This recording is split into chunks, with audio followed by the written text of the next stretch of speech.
కాంగ్రెస్ ప్రభుత్వం ఏబిసిడి వర్గీకరణ ద్వారా మాలలకు తీవ్ర అన్యాయం జరగడాన్ని నిరసిస్తూ ది నేషనల్ అంబేద్కర్ సేన ఆధ్వర్యంలో ఇందిరా పార్క్ ధర్నా చౌక్లో ధర్నా నిర్వహించారు. ఈ కార్యక్రమానికి అంబేద్కర్ సేన జాతీయ అధ్యక్షులు మన్నెం శ్రీధర్ రావు హాజరయ్యారు. కాంగ్రెస్ ప్రభుత్వం చేసిన ఎస్సీ వర్గీకరణ ద్వారా మాలల అవకాశాలు కోల్పోతున్నారు.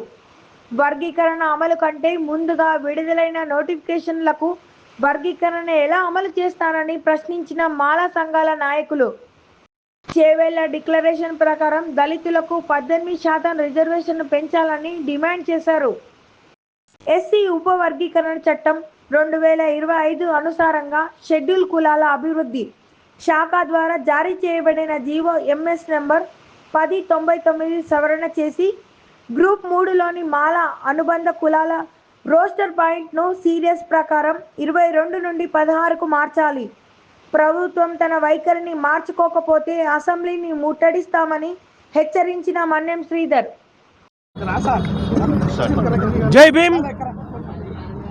ఈరోజు నేషనల్ అంబేద్కర్ సేన ఆధ్వర్యంలో ధర్నా చౌక్ దగ్గర ధర్నా నిర్వహిస్తున్నాం. ధర్నా ఎందుకంటే అసలు వర్గీకరణ అనేది చట్ట విరుద్ధం, రాజ్యాంగానికి విరుద్ధం. అయినా కానీ కాంగ్రెస్ ప్రభుత్వం వర్గీకరణ చేసింది. చేవెళ్ల డిక్లరేషన్లో వర్గీకరణ చేస్తా అని చెప్పి వర్గీకరణ చేసింది. కానీ అలాగే 18% రిజర్వేషన్ ఇస్తా అని చెప్పింది.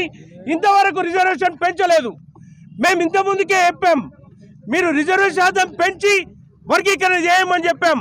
కానీ కాంగ్రెస్ ప్రభుత్వం వారు, రేవంత్ రెడ్డి గారు, బీజేపీ, మోడీ గారి మరియు చంద్రబాబు గారి అడుగుజాడలో నడుస్తూ మాలలకు వెన్నుపోటు పడుతున్నారు.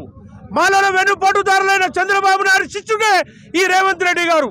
మేము ఇంతకు ముందుకే చెప్పాం కాంగ్రెస్ ప్రభుత్వానికి మేము నెత్తిన పెట్టుకొని ఈరోజు కాంగ్రెస్ ప్రభుత్వం అధికారాన్ని రావడానికి కారణం మాలలందరూ తెలంగాణ రాష్ట్ర వ్యాప్తంగా మరియు ఆంధ్రలో కూడా మాలలందరూ కూడా కూడుకొని కాంగ్రెస్ ప్రభుత్వానికి ఇక్కడ అధికారం తేవడమైంది.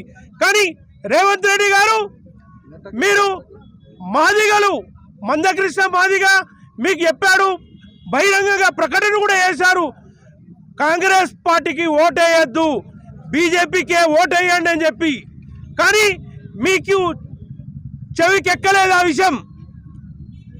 ఎందుకు ఎక్కలేదో మాకు అర్థమైతలేదు.